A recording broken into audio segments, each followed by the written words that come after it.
Well, hello, everybody. Hello, hello, hello. Thank you so much for tuning in to Emma Ansa Unfiltered. I am your girl, Emma Ansa, and I am here with a special co host this evening, Dr. Vibe from the multi award winning show, the Dr. Vibe Show. If I had one of those applause machines, I'd be going, thank you so much for joining Dr. Vibe. And we're going to talk about a very, very important topic.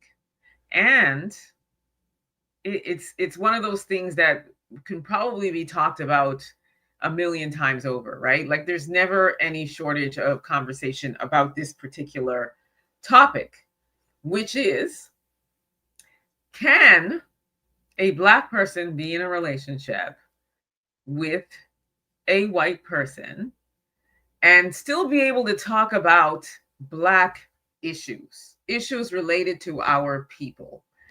Can we do that? Before we get started, let me just have a little conversation with Dr. Vibe. Introduce yourself, tell everybody a little bit about yourself, and then we'll get started. Well, thank you so much. Let me just clear my throat because I'm on Emma Ansa Unfiltered. I got to make sure my audio is right. So let me. All right. The name is Dr. Vibe. I've hosted and produced over 6,000 online conversations or shows. I don't call myself doing a podcast, but I was doing podcasts when they were all audio most of the time. But everyone's gone to the video thing. But as I said, 6,000 online shows. I've co-hosted and produced all of them. And I am a two-time Canadian Ethnic Media Association Award winner. I've also, since 2020, been the co-host and co-producer of the only online show in the world for dads, fathers, and male caregivers that is sponsored by Dove Men Plus Care. And being part of that movement, we've reached out directly and indirectly to over 400,000 dads, fathers, and male caregivers around the world. And it's a pleasure to meet you all on Emma Ansa Unfiltered. I finally got on. Because Emma's been on my platform enough, but I finally got out, and it's wonderful to bring a conversation topic that Emma and we talk about so many different things offline. So many things. So many things. And it's always me inviting her. This time she's inviting me. So looking forward to an epic conversation. Yeah. And you mentioned Dove Care. What when you say you're reaching out, what exactly is that campaign about? Well, it's everything from people engaging via our social media, people engaging through webinars we do, people engaging via our website. So engagement is in very numerous different forms, because when you're looking at a global brand like that, fathers are everywhere globally. So it's not just, I'm based in Toronto. It's not just Canadian based. It's our engagement online and face-to-face real time with fathers and male caregivers around the world. And that's so important, because oftentimes fathers get like a bad rap almost sometimes. There's this stigma attached to the father, and the mother is always like the main primary caregiver. And rightfully so, because, we carry, then we're the ones that do the nurturing, the feeding, and all those things initially. But fathers are very important. So I love that there's a campaign for men as well. I think men that are fathers. I think it's important. And not just maternal fathers, like father figures, like you said, and stepfathers and godfathers and all of those things, mentors. So I think that's super important. And I love that whole thing. I think it's great. Yeah, very important. Thank you for your acknowledgement. And research shows, a lot of research shows that the more that the father is engaged with the children, the better potential outcomes are for the children and the family. So fathers are important. That's a whole other conversation, but I'm glad you gave some time and space to chat about that relevant subject that's part of all our lives. Indeed, indeed. So now, speaking of subjects, we're going to get into the burning subject of being in an interracial relationship. And you identify something that happened, an injustice against you as a Black person, me as a Black woman, you as a Black man, and you speak out against it. And you end up getting backlash for speaking out against it. You get called a hypocrite And you have a white husband or a white wife, so why are you speaking on this matter? So it made me think about this, because I came across this video with Serena Williams where she was calling out a New York hotel that she was at, and she was there for Kim Kardashian's Skims, I guess, campaign. And she came across a decorative vase that had cotton on it. As you know, I guess it was supposed to mimic the petals of the branches. And she called it out on her Instagram, and she just got slammed. And people are saying to her, Serena, your husband's white. You have a whole white husband. Why are you talking on these matters? And so it made me think, because this isn't the first time that I've come across this kind of conversation, or this kind of situation where a Black person is in a relationship with a non-Black person. And when they speak out on Black issues, it's met with resistance, it's met with negative responses. Very, very few people support. So I thought, you know what? When I saw the one by Serena Williams, I said, I want to talk about this. I want to talk about this with my peeps, and I want to talk about this with you. So without further ado, I'm going to play the video that started the fire, and then we'll take it from there. Great. So actually, it feels like no polish remover cotton. Natural. So we get it right. Everyone, how do we feel about cotton as decoration? Personally, for me, it doesn't feel great. So actually, it feels like no polish remover cotton. Natural.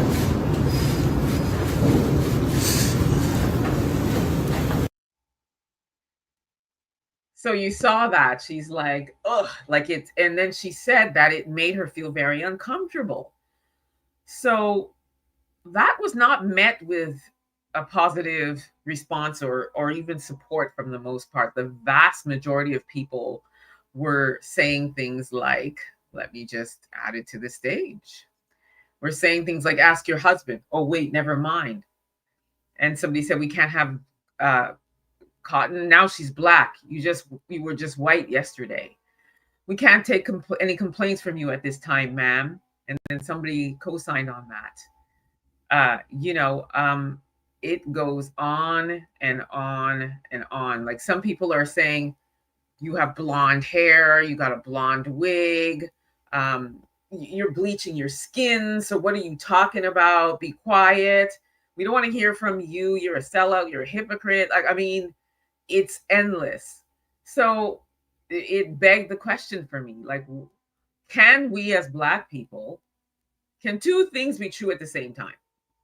We can be a Black person in an interracial relationship, identify something that triggers us as Black people, and in this case, seeing cotton as a decorative piece, and speak out against it. So what do you think about that, Dr. Vibe?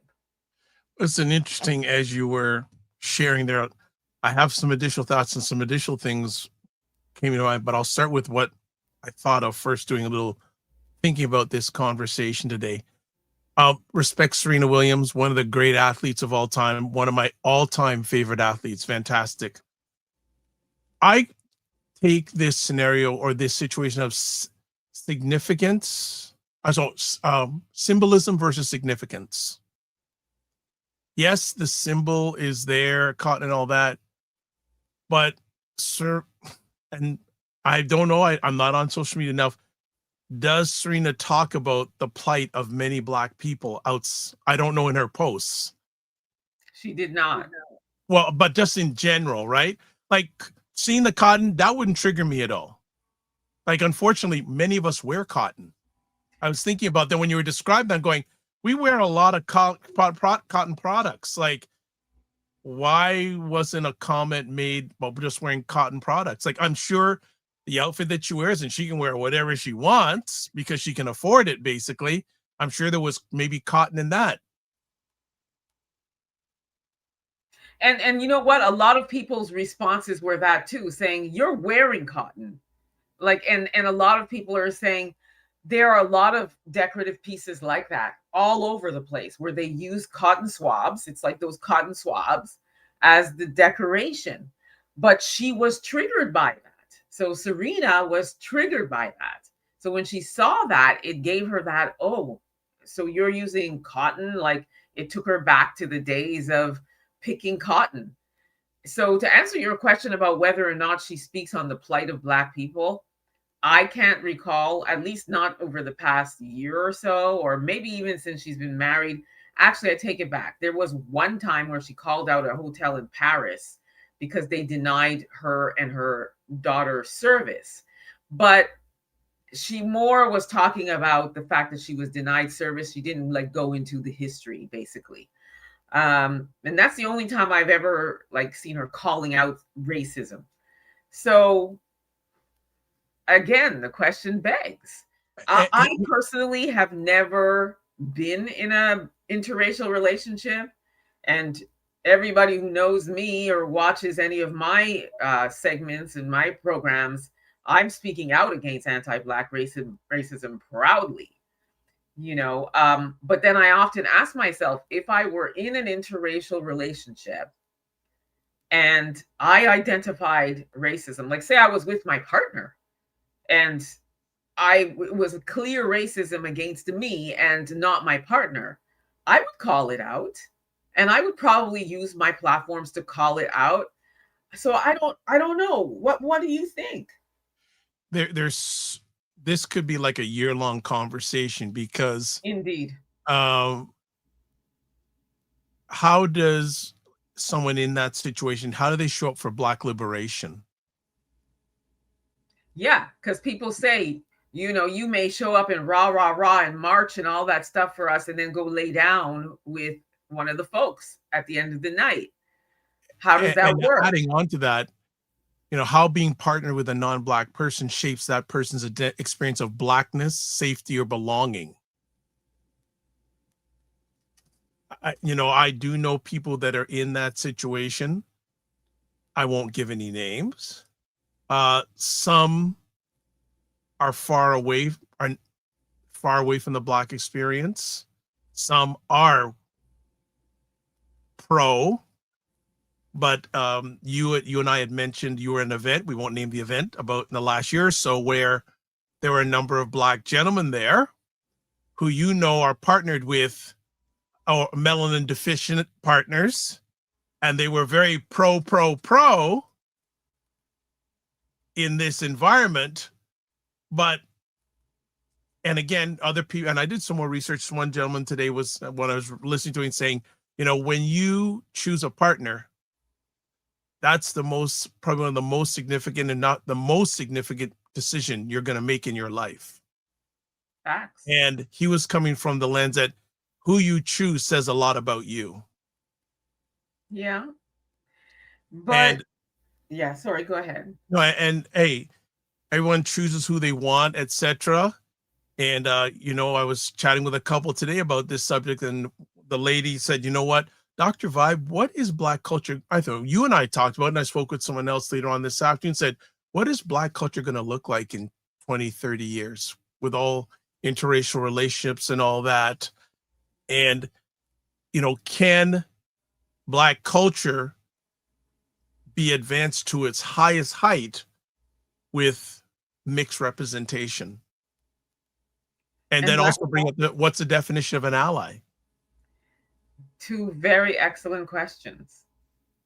And I think you and family, you should check. Too bad we should sell some of our offline conversations, right? But the thing is, and was it you that told me about a situation about gentleman and a melon deficient lady, and they were together for a long time, and they got into the street, and they dropped the N-word. Yep, it was me. And just to recap for our viewers, I had covered a story where we had a Black man who was married to a white woman for 16 years. And they got into an argument one day in the kitchen.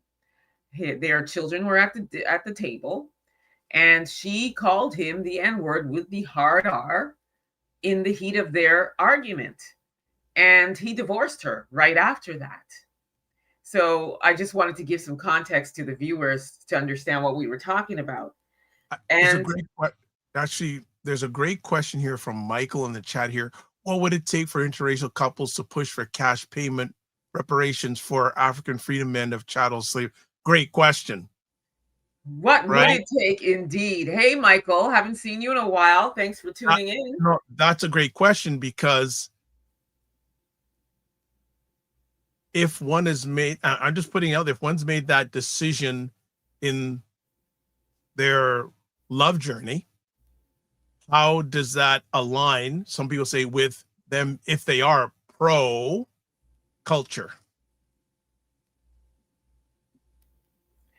What would it take?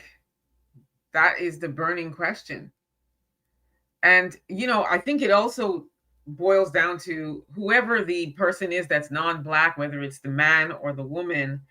I always say that I don't know that they can ever really truly understand. Yeah, what it's like to live in. Go ahead. What it's like to live in a Black person's body. What it's like to what it's like to experience what we experience, what our ancestors have experienced, and to really be able to understand that fight, to be able to be that ally, that true ally. I don't know. I just don't know, because you see so many interracial relationships, and the partner that's not Black either doesn't have any desire to really educate and understand, or try to understand through education. Even if they have biracial children, who we all know, when you have a biracial child, they are not identified as a white person. They're identified as a Black person when they leave and go out in the street. Okay. So their experience will be similar to their Black parent. Even through those kinds of things, they may have this love for the child, but still, I don't think there'll be a true understanding of what it is. So to say, what would it take for interracial couples to push for cash payments and reparations? And I want to add on too, when I don't like the term microaggressions, I just say aggressions. I don't like that, because to me, an aggression is an aggression, bottom line. But when an aggression happens to that melanated partner, how really supportive can that non-melanated partner be? Because they haven't, it's an old song by a group called Cameo saying, you don't know the skin I'm in. Yeah, that's exactly it. I don't. And I'm not, and just for everyone's, I'm not disparaging interracial relations, no, but I'm just looking at the potential challenges, yes, that can come up, and how does one live with them? Like, I do know, as I said, I do know a few people that are in those, and I just watch. I've never asked them, why did you make this? No, what was the reason you made this choice? And this conversation has made me think that we'll see if I can ask that question at an appropriate time. What made them make that choice? And not in a negative, just in a nice monotone, you know, non-judgmental, just to see what happens. But with Serena, again, I don't know her private life. I don't know how supportive she is of Black causes. But again, I know, especially Black men, with her history, you know, I know she had one time dated Common, I believe. She dated Common, she dated Drake. Yeah. Yeah, so, she was dating Black men primarily. Venus was the one that was always with a white man, but Serena was Black men until Alex. So I'm just gonna look at some of these questions here. Michael, Emma, how are you doing today? Any progress regarding the anti-Black hate crime bill in Canada?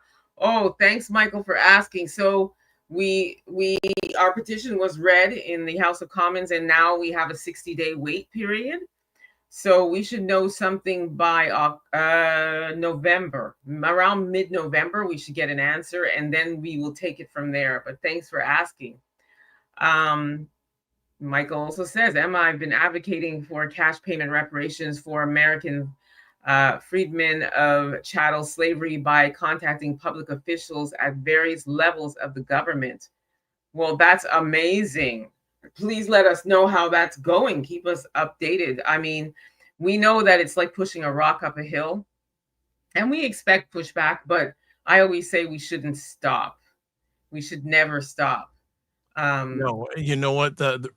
As the late great Gil Scott Heron said, the revolution will not be televised. Exactly. You know, and I also want to, again, if I could, and maybe hopefully you and I can host this series, having, if these couples are willing, to ask some questions Yes. of them. Like, you know, what does it look like for the non-Black partner to participate without appropriating or taking up space? Yeah. Yeah, And because I I know some people who have partners that are white females, and they do things like cornrow their hair, put locks in their hair, and all of the things that sometimes would be considered to be appropriation, right? So it's funny that you said that, because that is exactly what we see a lot.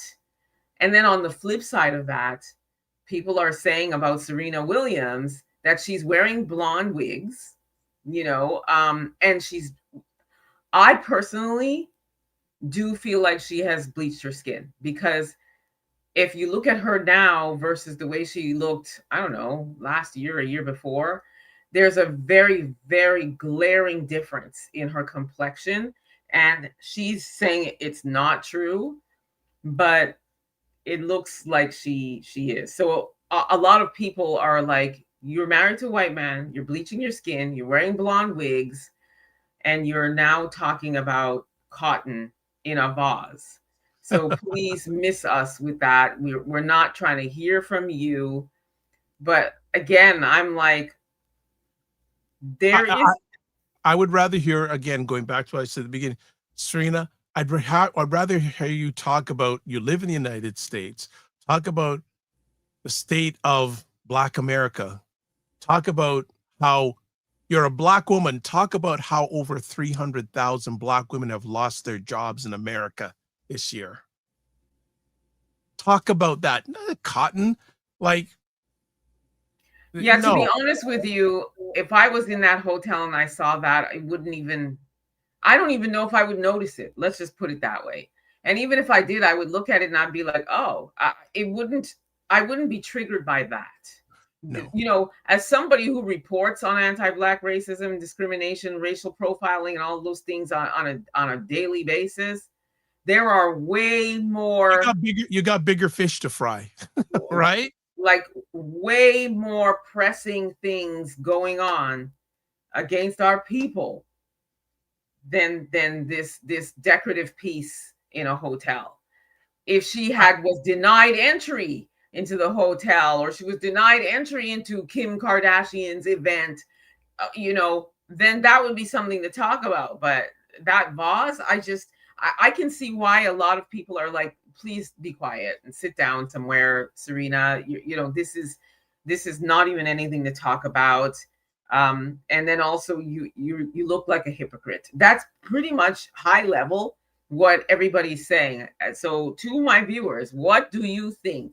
Drop your comments in the chat. Is Serena no longer invited to the cookout? Should she stop reaching, or at least trying to pull the race card that she no longer has, according to the people?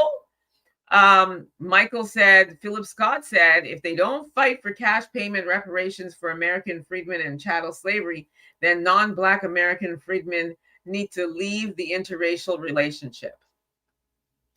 Well, I mean, I don't have anything to compare it against, because I've never dipped in anything else but Black.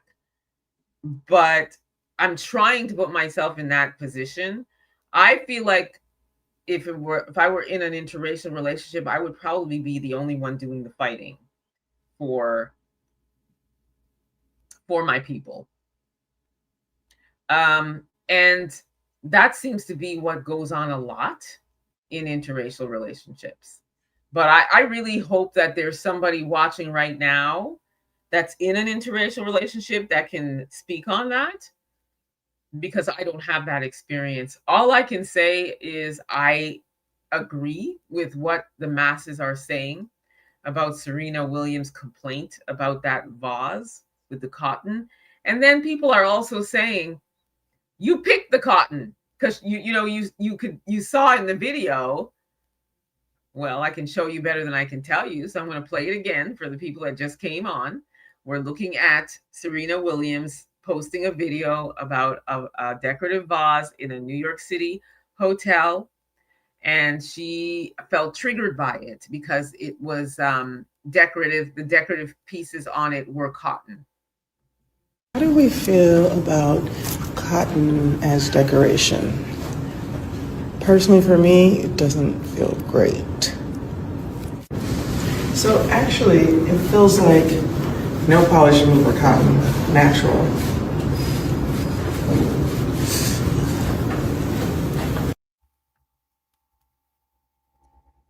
So people are saying, but you went ahead and picked it too, on top of everything else. So it's just like she could do she can do no right here. She's not getting any support. Yeah, and we have to be very careful on who we pay attention to. Serena Williams is an athlete. Unless even, and this is my emotion, she's an entertainer. She made her millions by performing, entertaining. And for her to go in the lens of making social commentary, I think she had a little bit of disconnect there, because again, it's not something she does on a regular basis. So all of a sudden, bam.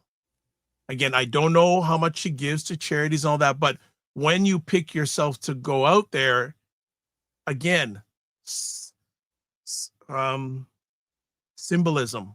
Okay, but again, talk about something that's happening today. Again, I go back. Wouldn't it be great to see Serena Williams host a conference for Black women about entrepreneurship? Maybe she has. I don't know. But for me to pick that to go on video for? Yeah.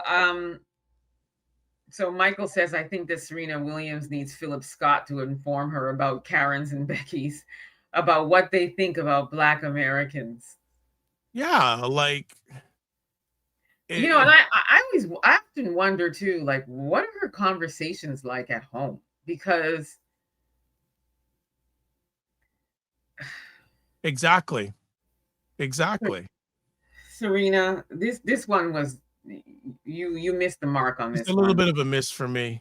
Yeah, I can't support it either. At the same time, I don't want to diminish how it made her feel, because maybe when she looked at it, it looked exactly like the cotton fields. It looked, the way the branches are and the way it's set on the branches, maybe it looked like. All right.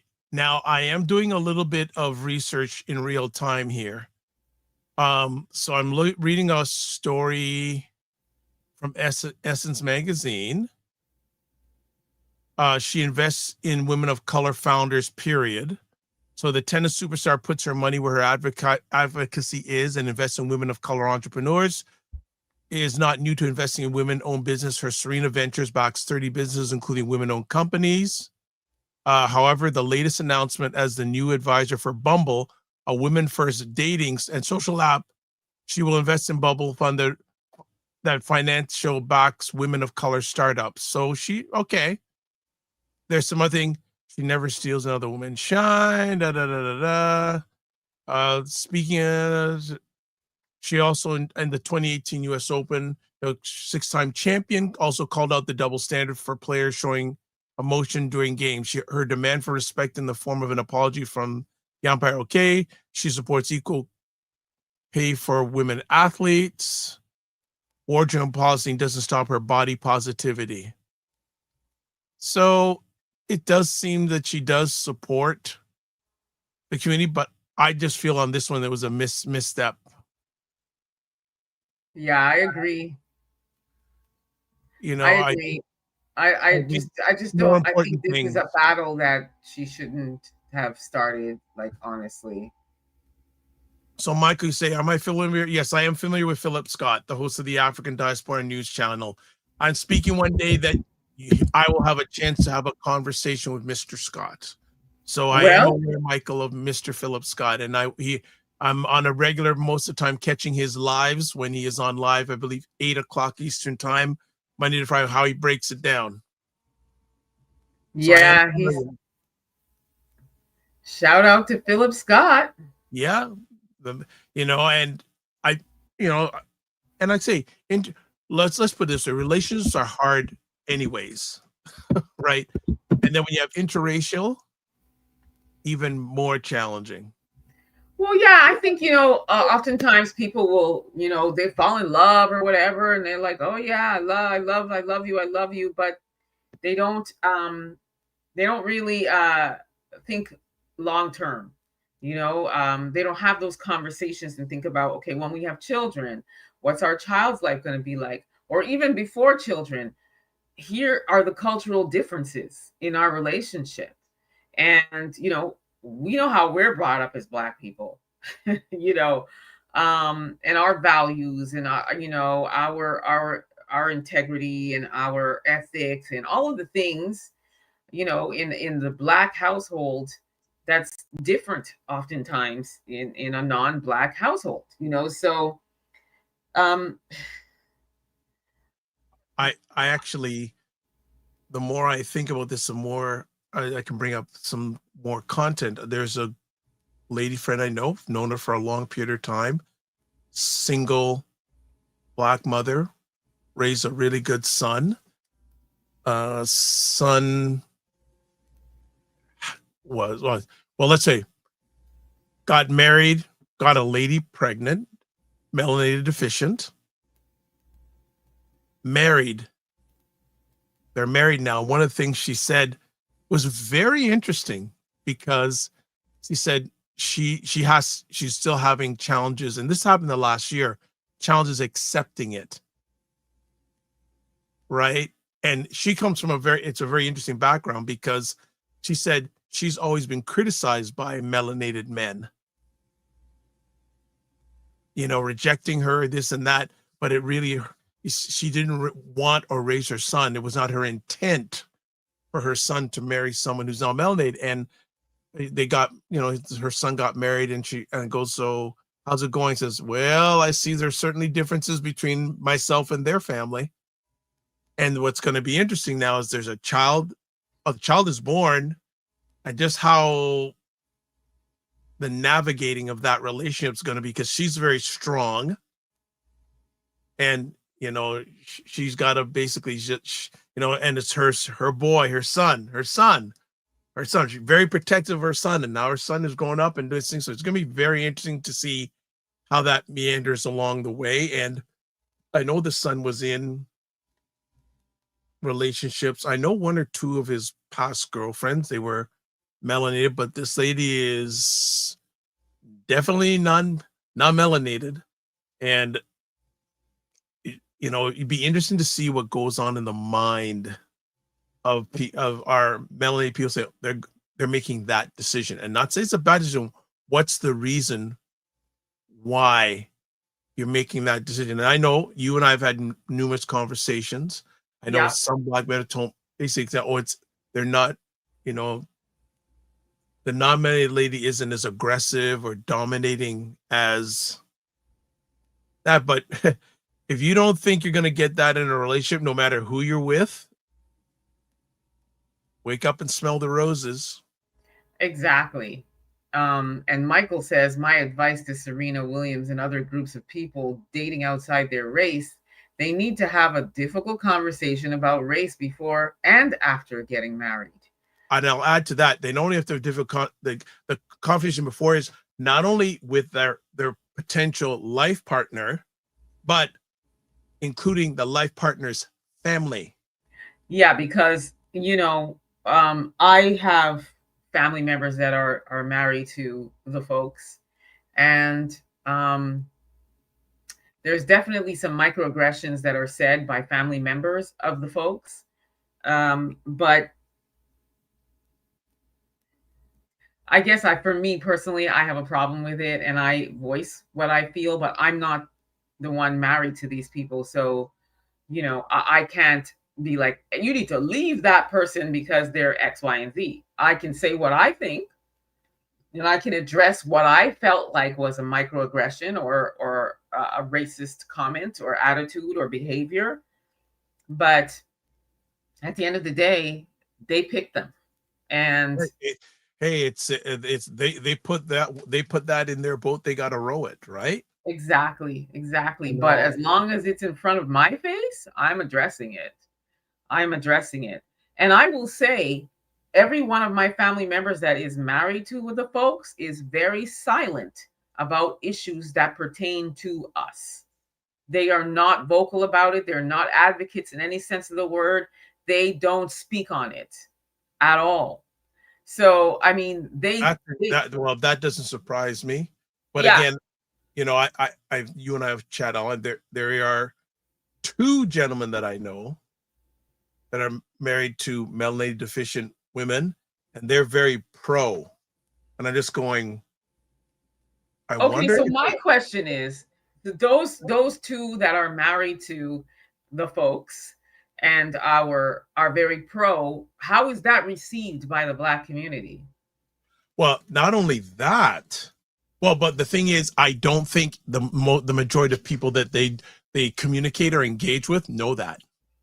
Oh, so it's kind of like that event I went to where there were a lot of Black men that showed up and they left their partner home because the person that they were going to see, I'm just going to go ahead and say it, was Dr. Umar. And I guess they felt like, I'm going to need you to sit this one out because you know what he's about. And yeah. But here's an question, and this makes getting the conversation more micro. How did they tell them who are they going to see? And then if their partner asks, well, who's he? What did they say? And what did, And I always wonder what kind of conversations happen in these households. When you say, okay, I'm going to go see Dr. Umar, is the partner saying, well, Dr. Umar is this and that. Why are you going there? How does that work? I'm going to answer Michael's question. Emma, you said that your family is very silent to discuss issues about anti-Black racism. Do you think that it's due to generational differences? No, I don't. And I say that only because we grew up in the same household and we went through brutal anti-Black racism. So the fact that they swung the pendulum that way, it still surprises me to this day because they know what they went through.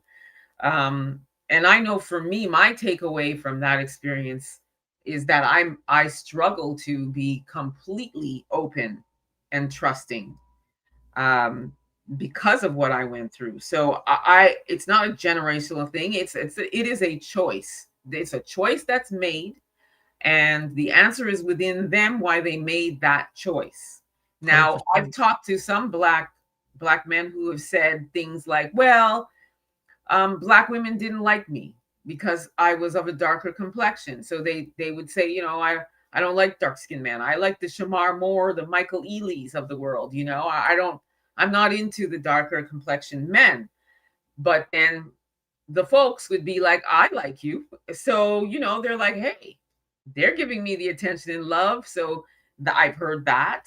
And I've also heard, Black women are too aggressive. They're too strong. They're too independent. They're too mouthy. They're too feisty. They're too this and that. And that is why. Then I've heard that, the folks are much more attentive and submissive. And, they listen to me and they support me through everything I want to do. And, all of those things. They feel like those characteristics that they possess that make it easier and make them feel safe. So these are the answers I've heard from Black men That's as to what I why. would ask, like, to what you said to those responses to the men who said, "What's your definition of safe?" Yeah, that's what I think it falls under the category of just uh the submissive, and a lot of them feel like they can do certain things or move certain ways that they can't get away with a Black woman. I've heard that as well.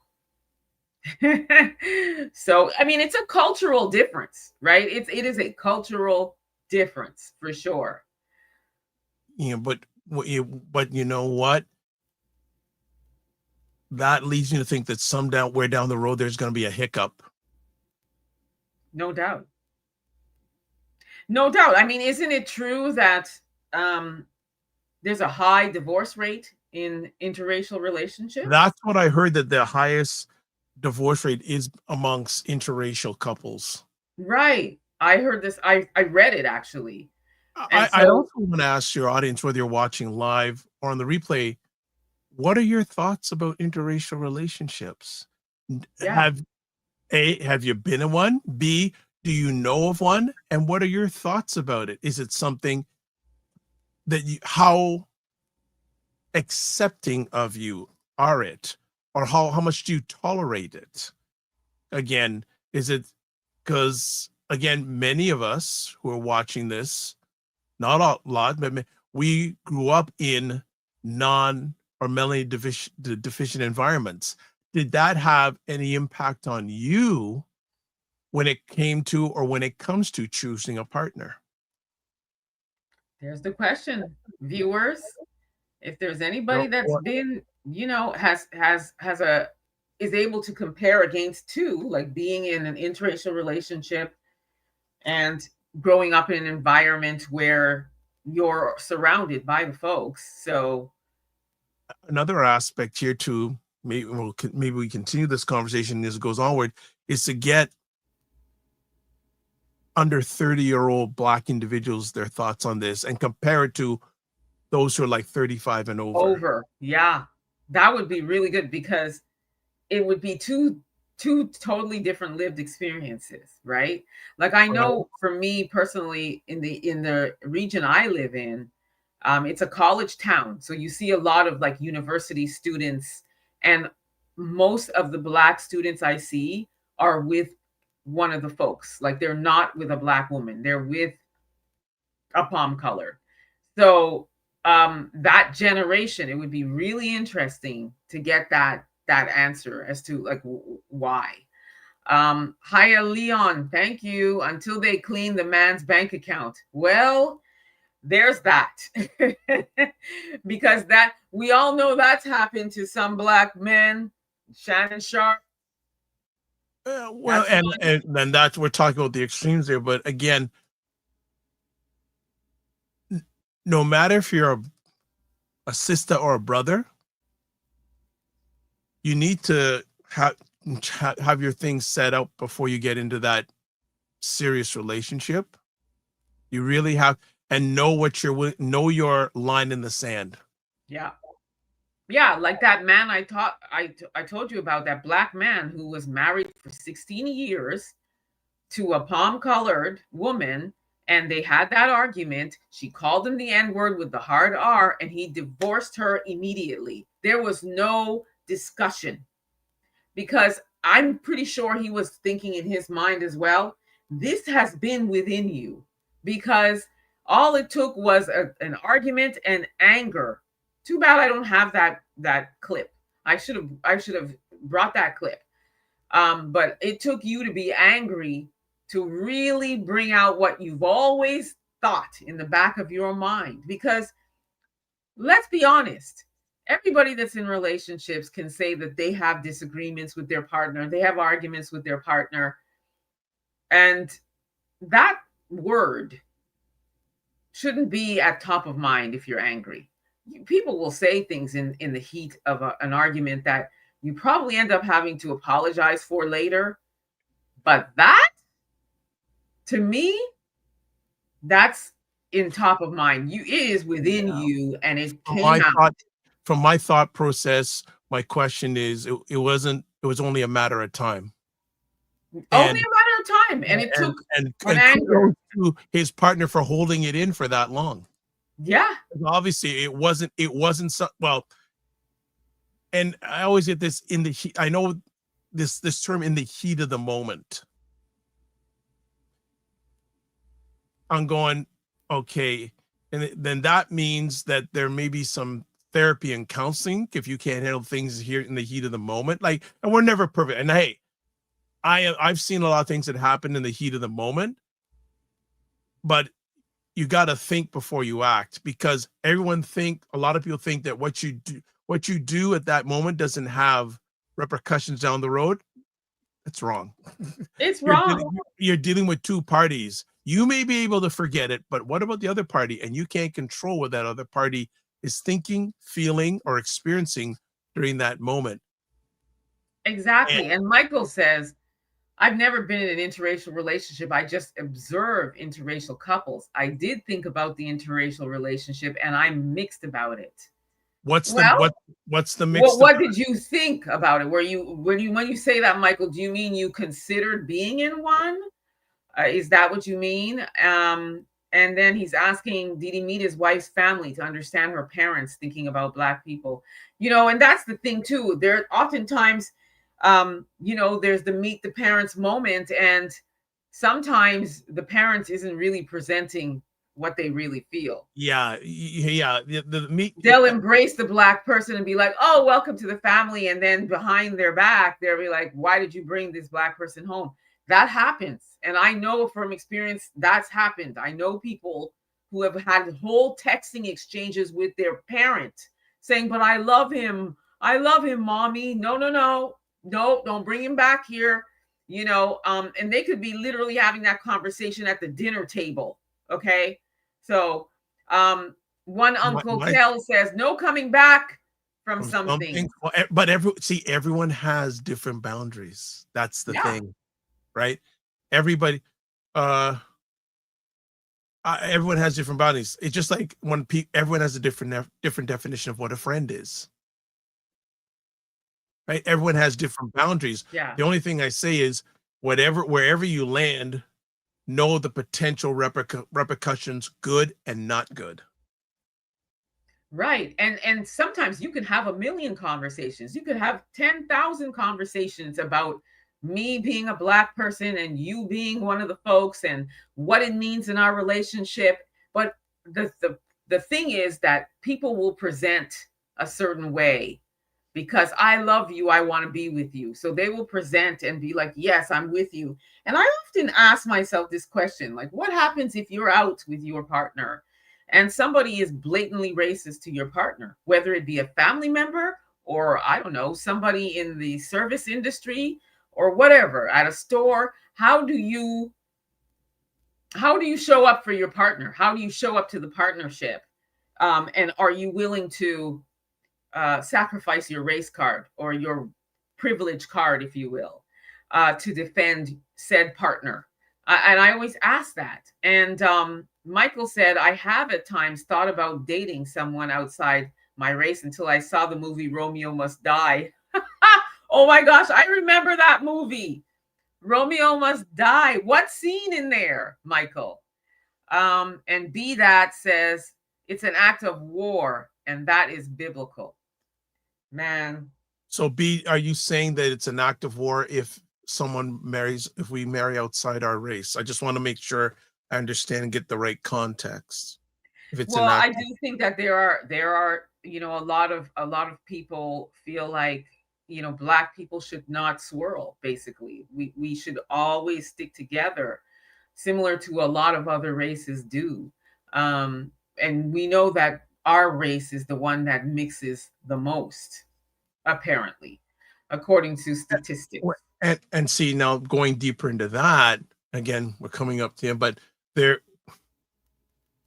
I think there's a number of people who look like us who want only feel they're progressing forward when they have Yes. non-melanated validation. Yes, they feel like they've upped their status. The You know, validation. that is true. And then when you go deeper into the psyche of that decision, it's like, Take away from you. why do you feel that way? Why do you feel like you can't walk into a room as a VP or a president or a CEO with a Black woman? Because the folks do it. The folks are there that are there, like folks that are like, looking, for example, Eve. The rapper Eve is married to a multi-millionaire, and he's Oh, in well, Maximilian. it was interesting. Remember all the, and this may be another layer. What this came up a number of years ago when was it Meghan Markle married Prince Harry? Yeah.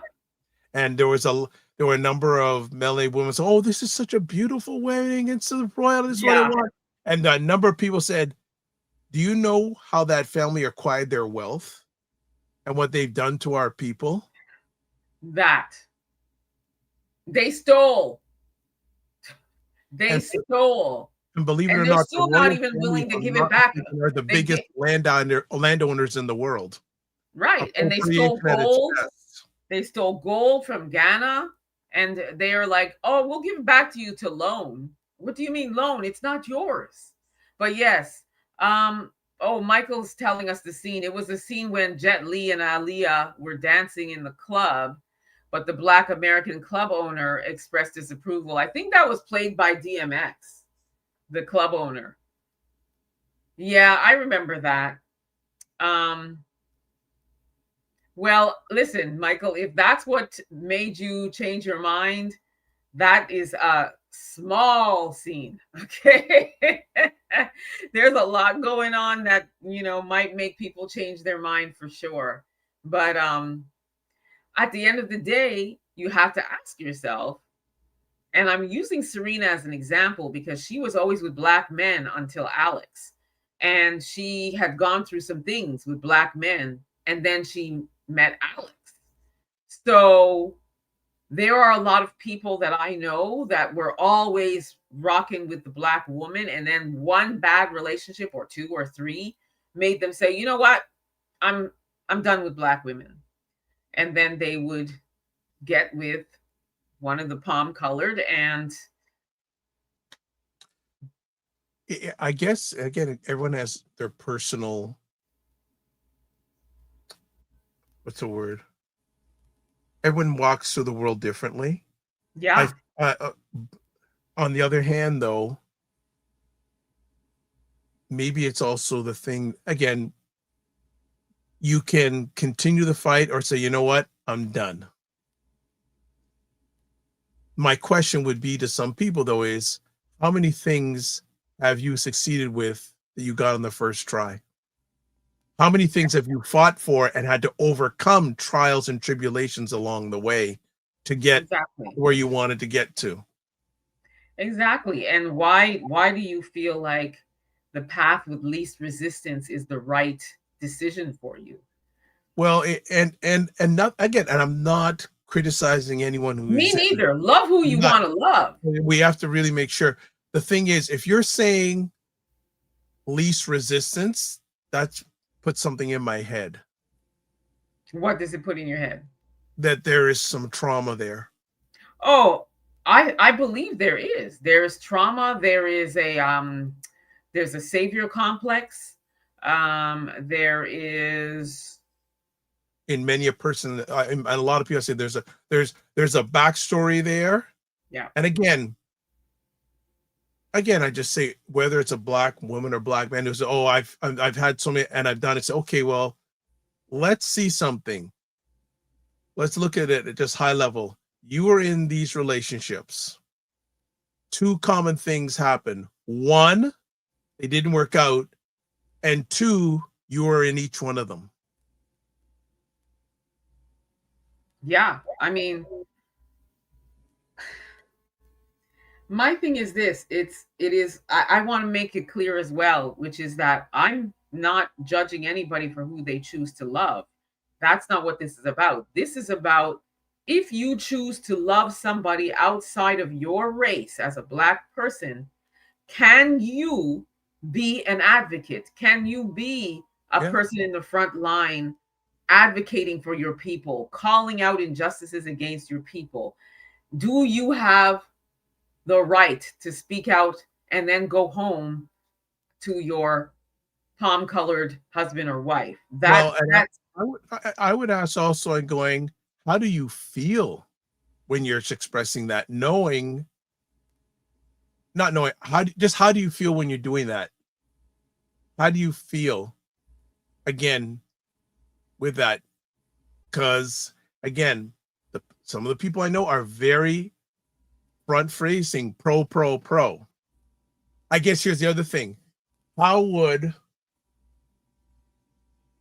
let's take a look at, say, someone who's Filipino marries outside of their culture. There's so many facets of this conversation, because we can so take many. people from other cultures and how do you feel their treatment? Like, here's that for the person who's melanated in these relations. I say, do you ever feel comfortable? I often ask that same question, like even with my family members, because I'll see like family pictures of them with their family, the palm-colored family, and they're the only Black person in the picture. And I often wonder, how do you feel in a room like that where you're the only Black person? I don't know what that feels like. I honestly don't. So I often wonder, how does that feel? Like, do you feel comfortable? Do you feel like you're part of the family? Do you feel loved? Do you feel accepted? Do you feel all of those things? And then when you are speaking out about something to do with your community. Okay, well, stop right there. Again, just for how supportive are you of your community? Oh, so here's a perfect situation. So you get together, you're the only melanated person there, and there's a conversation that talks downtrodden of our people. How do you handle that? I know people that have been in that situation, and they try to speak up, and then it becomes a big argument with their partner going on the way home, let's just say, for example, because they're like, you yelled at my brother or my sister, and then they'll defend, this is not what they meant, they're not racist, they just meant this. And instead of listening, When really, that's people, why I say I don't know that they can really truly understand what it feels like, and what it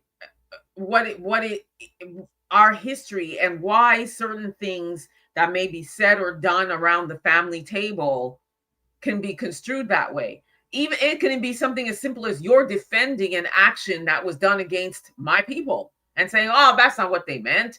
It's met with defense, right? And one Uncle Kel says, no way they feel entirely comfortable. I agree. You can't possibly. You can't. I know. Again, I don't have anything to compare it against, but I will say, even for me as a person, whether I'm in a relationship or not with a palm-colored person, if I'm in a space, any space, and I'm the only Black person there, I'm immediately uncomfortable. It could be a show, it could be a concert, it could be a restaurant, it could be a library, it could be the grocery store. I don't care. As long as I walk and I see that I'm the only Black person, I am immediately uncomfortable. So I can't imagine in a intimate setting with family members of my spouse, and I'm the only Black person there, and I'm comfortable. I'm just not. 100%. Somebody's going to open their mouth and say something. They're going to say something that's going to trigger me. I have no doubt it could be something about my locks. Oh, can I touch it? How do you do it that way? Do you wash it every day? Like, it can be, guaranteed something's coming out. Your skin, or I love your teeth, or just, and I'll be thinking back to the days of them taking our teeth from us. You know what I mean? Like, there will be so many triggers for me. So, it makes me Michael think says that the deep, non-black people can't truly understand what black people have been going through in their personal lives. It's facts. Facts. um, it's sort of it. What we're talking about here is basically code switch taking to a next level. Indeed. You know, code switch taking to the next level, and I think that again, so many facets, because the whole trauma piece, the whole piece of a number of people think their ice is colder. Yeah. Some people, you know, again, love is a many splendored thing. I think it was a movie or something like that. And again, coming from a Afrocentric perspective, it's the one of the most, if not the most important decisions in your life you're gonna make. And I think that tells me a little bit about you. Yep. And I understand people go through a number of adorations, and I know some people who are melanated, they're only going to settle for a melanated partner. Yeah, that would be me.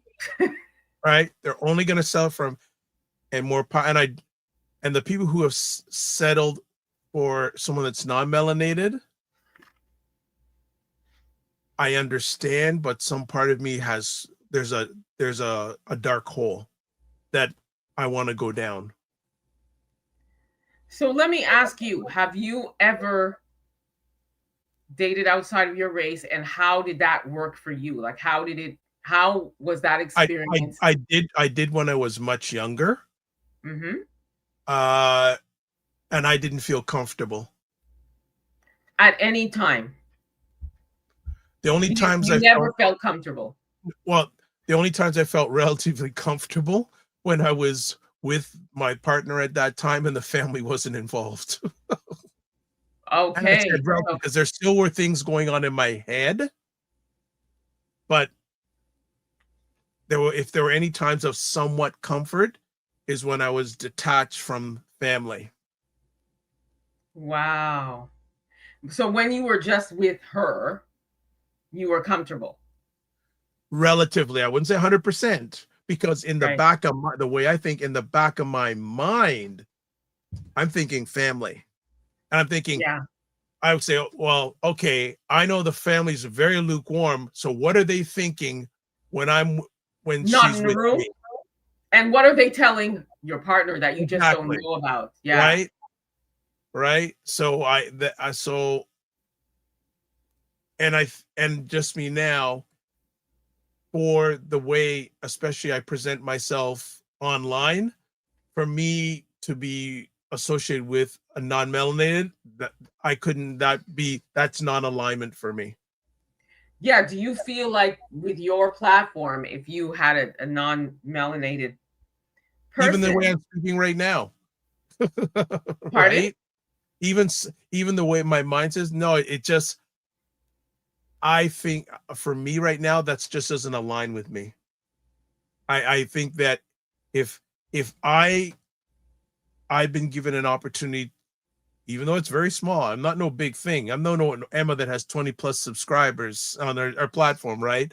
20,000, right? That even the small little slice I have, I know that whenever, especially when I'm representing, this is just the way I think, there are going to be people who don't know anything about me, not only from other races, but my own race.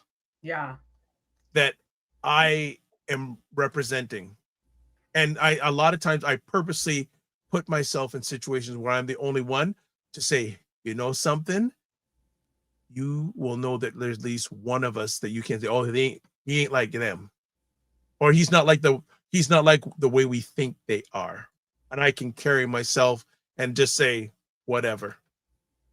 And there's a question for you, Dr. Vibe. Did you date an Asian woman in Canada?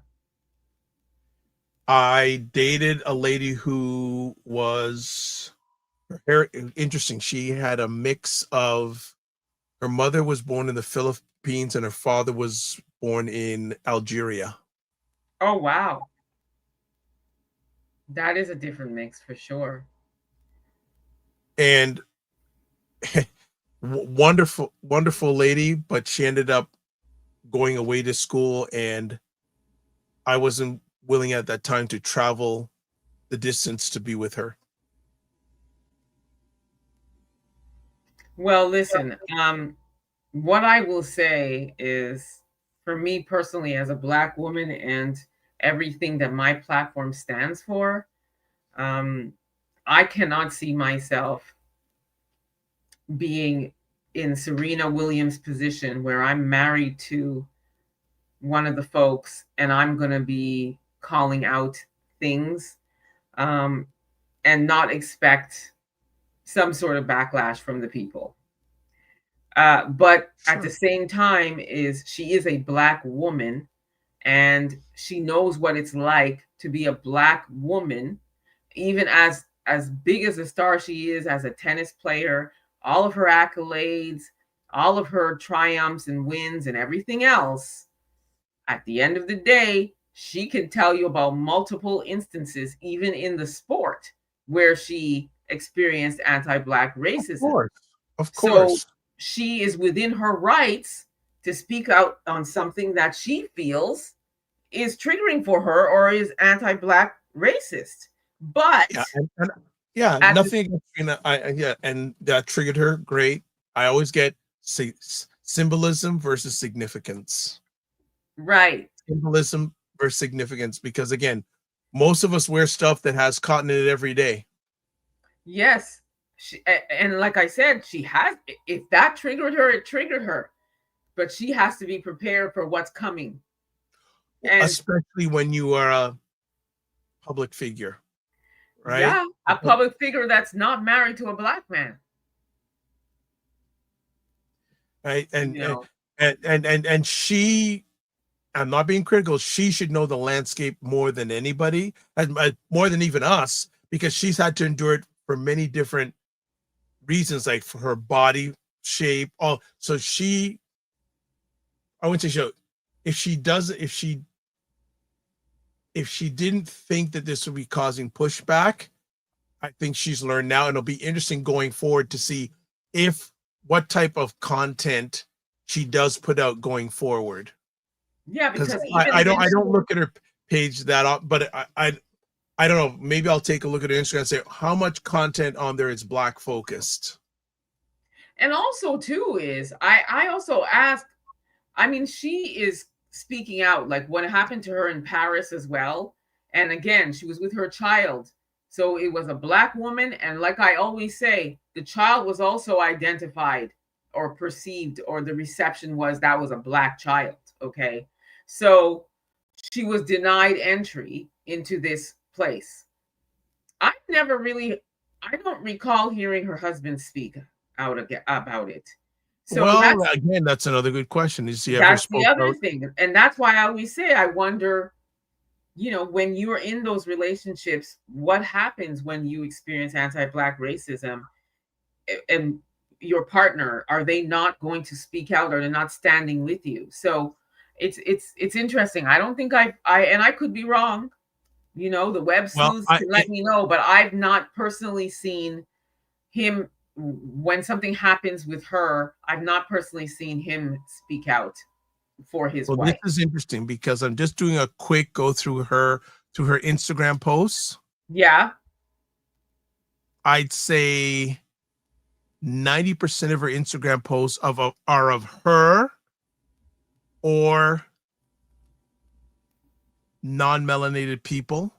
The only one, there's one I see who's this Monday of Montclair, who I don't, whatever. I don't in the fashion thing. That doesn't do a thing for me. I'm looking at all her posts. Most of them are of her or non-melanated. There's her with Caitlin Clark. I know she has like 3% ownership in the Miami Dolphins.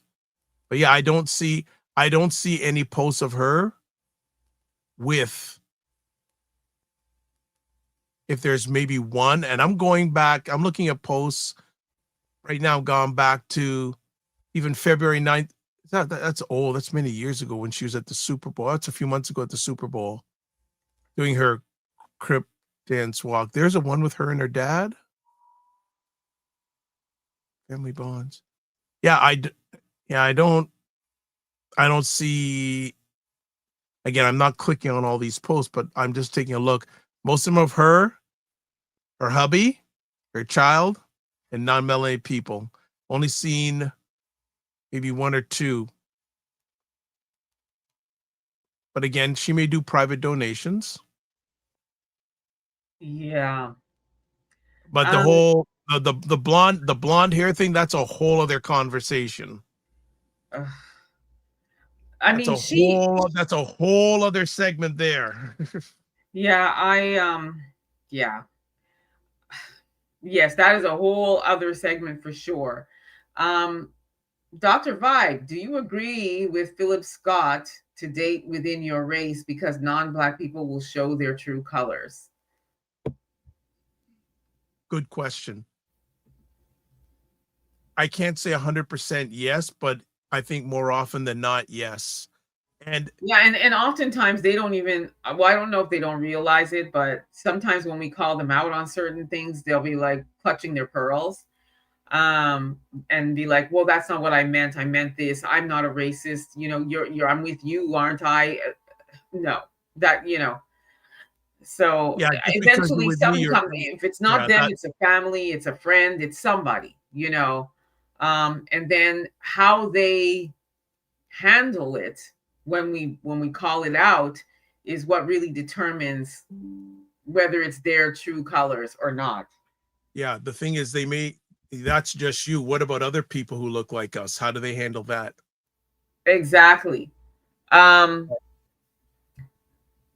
do you guys think about? At the end of the day, yeah, some people can hide it really well. Like a lot of people will say that one of the differences between Canada and the United States is the non-melanated people. Many non-melanated people in America will tell you they don't like you because their color of skin. Where the overt is real there. It really is.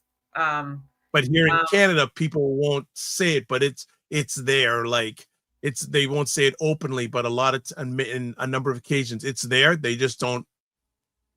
They haven't had the opportunity to express it, but you can watch the way they conduct themselves. You can say, but more and more people are becoming more overt now in Canada as well. But it's still much more overt in the United States for sure. Yes. Another question: what do you guys think about Serena Williams starting a Black-owned tennis association throughout the African diaspora? Well, great idea. That would be awesome. Like we got the Basketball Africa league that and they built a whole stadium in Rwanda.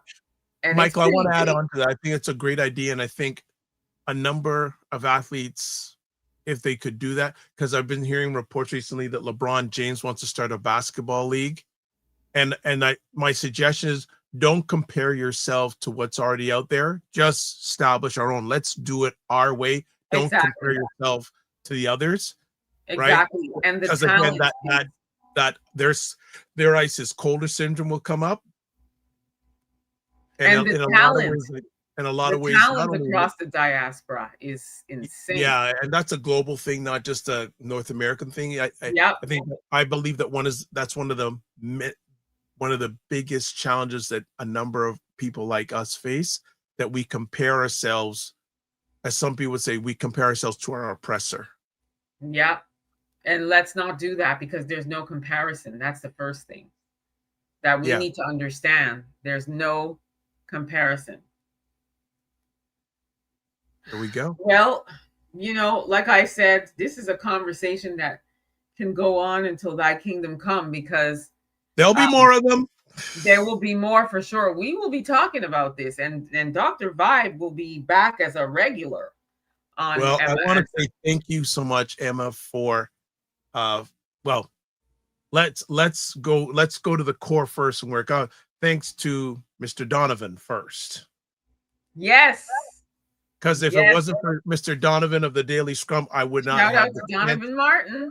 Yes, I would not have had the opportunity and blessing and privilege to have met Emma and then approach her to say, would you come on my platform once a month? And then she's on, well, she was on more than once a month. This one, because she's going to be on again on Monday. But I want to say thank you for all you have done, are doing, and will be doing to help our people score goals and get wins in this never-ending battle that we are winning inch by inch, yard by yard. That's right. And you just segued into what I was going to say, which is tell everybody where they can find you. Well, the best place, if you just look on the screen, or if you just go to the doc, I'll just put it actually in the comments. Yeah. Best place is my YouTube channel. So I'll just put it out there. Yeah, just my YouTube channel is the best place to find me. Yes. And, Dr. Vibe he has great shows, so many great topics. Yeah. And like he said, I'll be there on Monday again. We're going to be talking about Black Men's Health 101 because this is Prostate Cancer Awareness Month. But Black health is an important thing. If there's a message I want to leave for the Emma Ansa Unfiltered family, if you have a relationship with a Black man, I'm going to say no matter what that is, ask them this question. When was the last time they went to see a doctor? Yeah. I would say that because your health is your wealth. And when I say that, people say, what do you mean? Well, if you're healthy, your wealth, not only financially, but relationship and emotionally will be high. You have an opportunity to get to high level. If your health is not good, you're going to be paying financially, emotionally for not having good health. And when I talk about wealth, it's not just financial, it's also relationships. The greatest relationship you can invest in, and this is just for everybody here, is relationships. That's your greatest invest with yourself first, and then with others. Because as I say, if your life's a mess, a lot of times is because your mind's a mess. Correct. And you know what? Prevention is the best measure. So having an annual physical and getting all of your labs done and getting scans done if you need to, doing all of those things annually, semi-annually, whatever, it's always the best. And also, don't ignore things. If something's going on and it doesn't feel right in your body and it's persistent, you gotta get checked out, because it could be something or it could be nothing. But isn't it better to go check it out? And by going to a doctor, whether it's mental health, physical health, we're segueing into our show, but please, everybody, come on over on Monday morning. Well, I'll leave on this, and I'll make you on Monday that I go to my doctor every month, and it's not because I have any ridiculous illnesses. I do it in this country, I don't have to pay for it. Right. Whereas our people in the United States, that's a whole other conversation. Have to pay for doctor's visits. And B, I want, my health is important. My doctor is my friend. Yeah. And I have the same doctor as my dad. So any illnesses he's had, my doctor can keep a watch that I don't get hereditary drop down because of that. Yeah. There are too many Black men that are transitioning before their time, but even more, just as concerning, they've transitioned emotionally. Yeah. And it's super important. Stop there. Monday's going to go deeper. Yes, Monday, guys. Monday for this topic on men's health. It's very, very important. So tune in to the Dr. Vibe show at 9 a.m. I will be there. Good morning, Eastern time. And let's follow and subscribe on YouTube if you're up to it. Yes, please run over and subscribe. Emma's channel. If you haven't subscribed to it, what's with you? Come on now. And hit that notification bell so you don't miss out on any of the others. And 100%. I'll just close off again by saying to anybody who wants to continue this conversation, drop your comments in the chat about whether or not Serena Williams has any right, as a Black woman married to a white man, to speak on any issues related to Black people. And let's keep this conversation going, and we will probably have a part 2. Oh, I think So, we're gonna have about 14. yes. I think there's the 14. I think there's gonna be a part 14 in all of this. 100%. Like All right. it's gonna be the conversation that keeps on giving. All right. 100%. Thank you so much, everyone, for tuning in. Thank you. Thank you. Until the next one, please be safe, everyone. Bye for now. Bye-bye.